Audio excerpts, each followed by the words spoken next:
যারা কম্পিউটারে কাজ করেন তাদের ক্ষেত্রে এমএস ওয়ার্ড জানা খুবই গুরুত্বপূর্ণ।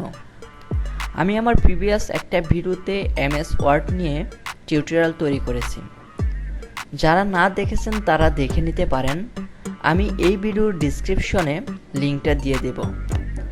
বেসিক্যালি আমি এই ভিডিওতে দেখাবো আপনি কিভাবে এমএস ওয়ার্ডের যে কোনো পেজকে ডিলিট করবেন বা ব্ল্যাঙ্ক পেজকে রিমুভ করবেন। চলুন ভিউয়ার্স তাহলে দেখে নেই।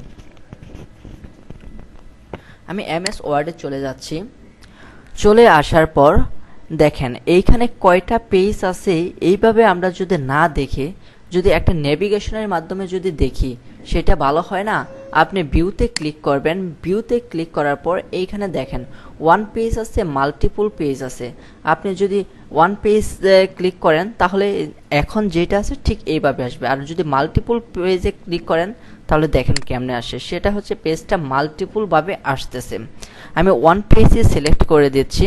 সিলেক্ট করার পর আমি দেখতে চাচ্ছি যে আমার টোটাল কতটা পেজ আছে।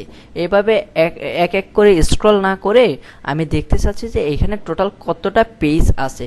সেটা দেখার জন্য আপনি নেভিগেশন প্যানেলে চলে যাবেন। হ্যাঁ, নেভিগেশন প্যানেলে চলে যাওয়ার পর দেখেন এখানে সুন্দরভাবে দেখা যাচ্ছে যে আপনার কয়টা পেজ আছে।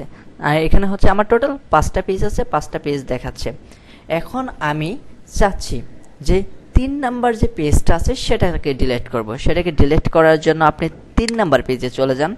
চলে আসার পর আপনি আপনার কিবোর্ড থেকে প্রেস করুন Ctrl+J। ওকে, Ctrl+J প্রেস করার পর আপনি দেখেন একটা পপ আপ মেনু আসছে। পপ আপ মেনুতে আপনি পেজটা সিলেক্ট করে এইখানে \পেজ লিখবেন। ওকে, লেখার পর আপনি ইন্টারে প্রেস করবেন। ইন্টারে প্রেস করার পর আপনি পপ আপ মেনুটাকে ক্লোজ করে দেবেন। ক্লোজ করে আপনি আপনার কিবোর্ড থেকে ডিলিট বাটনটা প্রেস করবেন। আপনি এখন দেখেন আপনার যে 3 নাম্বার যে পেজটা ছিল সেটা কিন্তু চলে গেছে।